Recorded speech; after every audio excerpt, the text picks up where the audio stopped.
Hello and welcome to a day in 15 minutes UPSC Prelims Daily Current Affairs by Ekam IAS. Today is 16th January 2020 and the topics for discussion are TrueNAT, mandatory gold hallmarking in India, classical language, Central Adoption Resource Authority that is CARA, Saksham and finally harmonized system of nomenclature code. Coming to the first topic of our day, which is TrueNAT. Understand TrueNAT is actually indigenous technology, and this is in news because the World Health Organization has finally endorsed TrueNAT, which is a molecular diagnostic tool for the detection of tuberculosis. Okay, now talking about TrueNAT in detail, this TrueNAT TB test is actually a new molecular test that can diagnose TB in 1 hour, as well as testing for the resistance of the TB drug, which is rifampicin.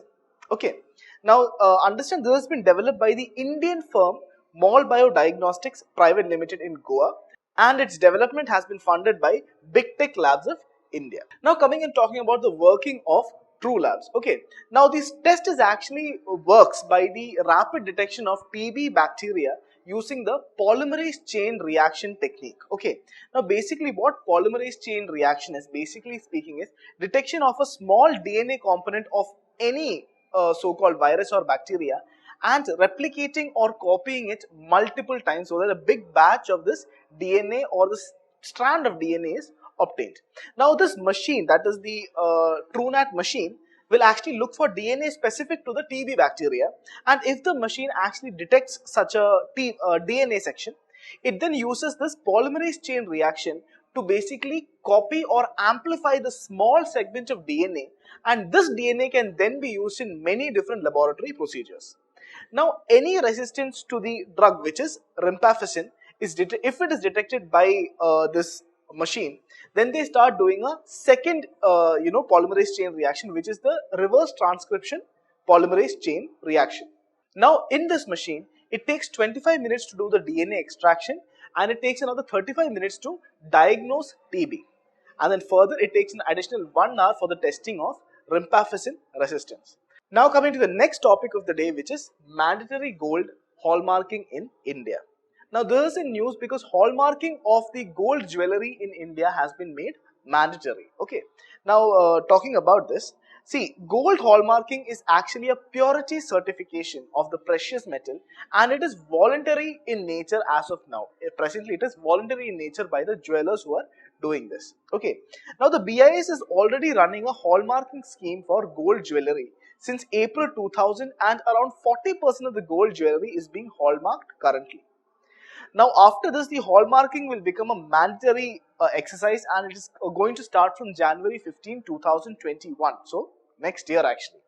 Now instead of 10 grades earlier, which was there earlier, hallmarking gold jewelry will now be available in 3 grades. That is the 14 karat, 18 karat and finally the 22 karat.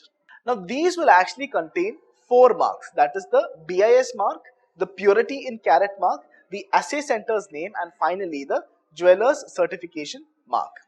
Now any violation of this system will actually attract a minimum fine of up to 1 lakh rupees or 5 times that of the piece of the article. Okay. Now the mandatory hallmarking will protect the public against lower caratage and ensure consumers that they don't get cheated while buying gold ornaments.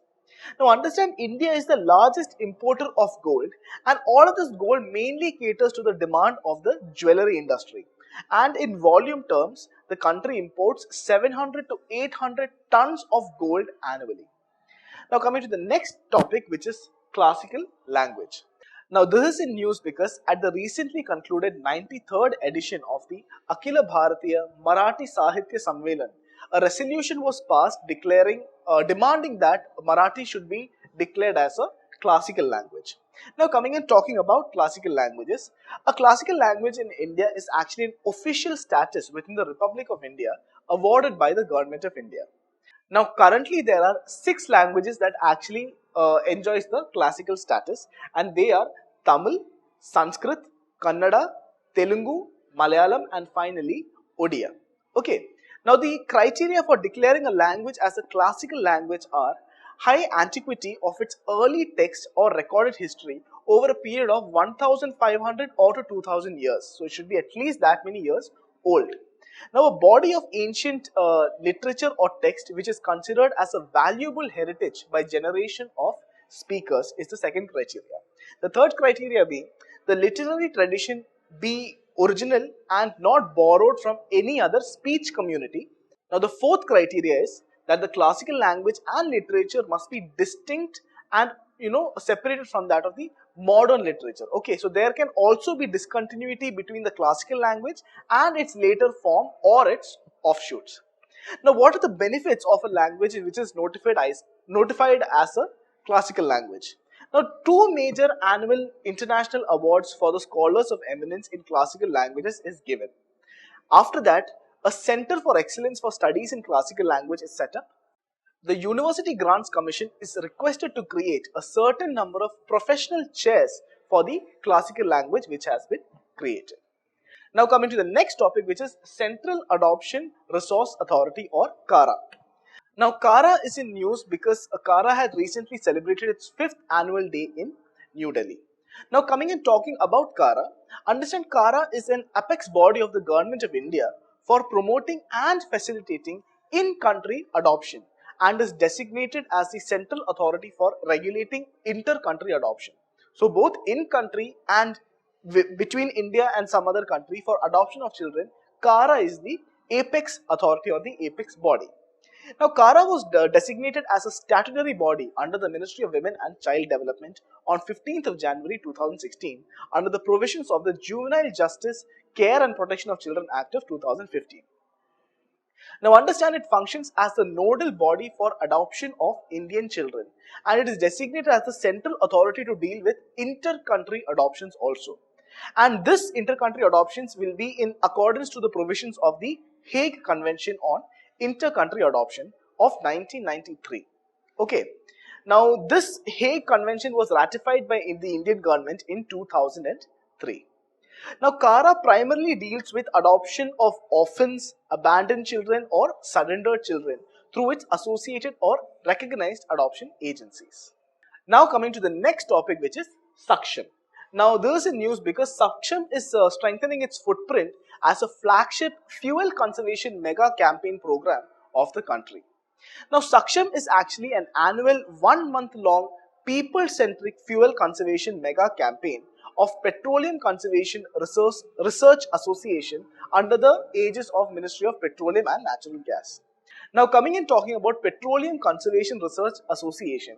Now PCRA has been creating awareness amongst the general public about the need for fuel conservation and adopting tips for saving of fuel. Now PCRA has prepared a comic book jointly with NCRT on the theme of fuel conservation, which is aimed at the younger generation, especially school-going children, and this is available in e-Pathshala also on the NCRT websites, this specific comic. Now PCRA in association with the Institute of Petroleum in Dehradun has developed a high energy efficient PNG burner gas stove for the households, and on mass awareness about fuel conservation, PCRA has developed an animated documentary which is called Pollution Ka Solution, and this is also available in YouTube. Okay, in PCRA website also it's available, and on YouTube also this is available. Now coming to the final topic of the day, which is harmonized system of nomenclature code. Now this is a news because our Union Minister of Commerce and Industry and Railways, Piyush Goyal, has actually said that no imports will be allowed in the country without the HSN code. Okay, now he said this while he was speaking to the 6th National Standards Conclave on the subject of standards of trade facilitation. So now before we go into the topic, one thing I'll talk about is, why more stricter regulations regarding product quality is actually necessary for India. Understand, our minister, which is Piyush Goyal, has said that it is an unfortunate reality for India that the free trade agreements or FTAs with other countries has not led to growth of India's trade and business. And this is mainly because of the poor quality of products and services that get restricted with the non-tariff barriers when these products are exported from India. Basically speaking, in simple words, India will have many products that is looking for exports. Now, when we finally export this to another country, for example, let's say USA, many of these products are rejected by USA, and the claim that they make why they are rejecting these products is because of the n number of non-tariff barriers that USA has applied on its system. So this is the main reason why Indian products are being rejected by these other Western countries. Now understand, he further elaborated on this point with the number of technical barriers to trade, okay, in countries like USA, Brazil, China. Okay, with respect to USA, there are 8,000 technical barriers to trade. With respect to Brazil, there are over 3,800 technical barriers, and with China, there are 2,872 technical barriers. But as far as India is concerned, with other countries, India only has 439 technical barriers to trade. Now, this illustrates the fact as to the manner in which India and the rest of the world are looking at the concept of quality in products and services. Now, coming to the what is this HSN or HS code actually mean? Now, this HS code is actually used by custom authorities, statistical agencies, and other government regulatory bodies to monitor and control the import and export of commodities. Now, the harmonized system is actually a 6-digit identification code, and it is developed by the World Customs Organizations. It is also known as the Universal Economic Language for Goods, and it is a multi-purpose international product nomenclature. So that's all for today. If you have any doubts or queries, you can write down in the comment section below. For more information, you can please log into our current affairs website, which is www.neoiascap.com. Thank you and good night. Like, share and subscribe to our channel for more videos. Follow our website neoiascap.com for the detailed content and monthly prelims digest. Also join our current affairs exclusive test series through the website. And finally, participate in the daily current affairs prelims infotainment quiz at our Telegram channel, that is Neo IAS Prelims, at 9:30 p.m. every day. Thank you.